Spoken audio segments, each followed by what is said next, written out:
সেনাবাহিনী মোতায়েন করা হচ্ছে ধানমন্ডি 32-এ, সম্পূর্ণ ধানমন্ডি 32-কে নিরাপত্তা চাদরে এই মুহূর্তে মুড়িয়ে ফেলা হয়েছে। আমরা দেখানোর চেষ্টা করি। এই মুহূর্তে আমরা দেখতে পাচ্ছি যে ধানমন্ডি 32-এর যে প্রবেশদ্বার, সেই প্রবেশদ্বারে কয়েক স্তরে নিরাপত্তা মোতায়েন রয়েছে। আমরা এই জায়গাটিতে দেখতে পাচ্ছি রয়েছে সেনাবাহিনী এবং পিছনে রয়েছে র্যাব, এবং পিছনে যে শিক্ষার্থীরা যে বুলডোজারগুলো নিয়ে এসেছিল সেগুলো ওই জায়গাতেই পড়ে আছে। এবং পিছনে আমরা দেখতে পাচ্ছি যে পুলিশের যেই নিরাপত্তা, সেই সাজোয়া যান, সেই সাজোয়া যানও এই জায়গাটিতে রয়েছে। আমরা এই মুহূর্তে দেখানোর চেষ্টা করি ধানমন্ডি 32-এর সর্বশেষ চিত্র।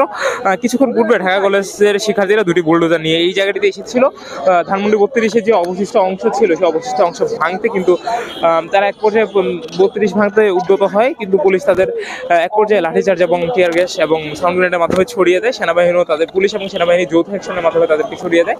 এবং এই মুহূর্তে আমরা যেমনটা দেখতে পাচ্ছি যে ধানমন্ডির যে 32-এর যে নিরাপত্তা, সেটিকে আরো কঠোর থেকে কঠোরতর করা হয়েছে। এই মুহূর্তে সেনাবাহিনী থেকে পুলিশ এবং র্যাব, আমরা যেমনটা বলছিলাম যে তারা ধানমন্ডি 32-এর প্রবেশদ্বার দুই দ্বারেই তারা দাঁড়িয়ে আছে, এবং কয়েক স্তরের নিরাপত্তা এই মুহূর্তে ধানমন্ডি 32-এ নেওয়া হয়েছে।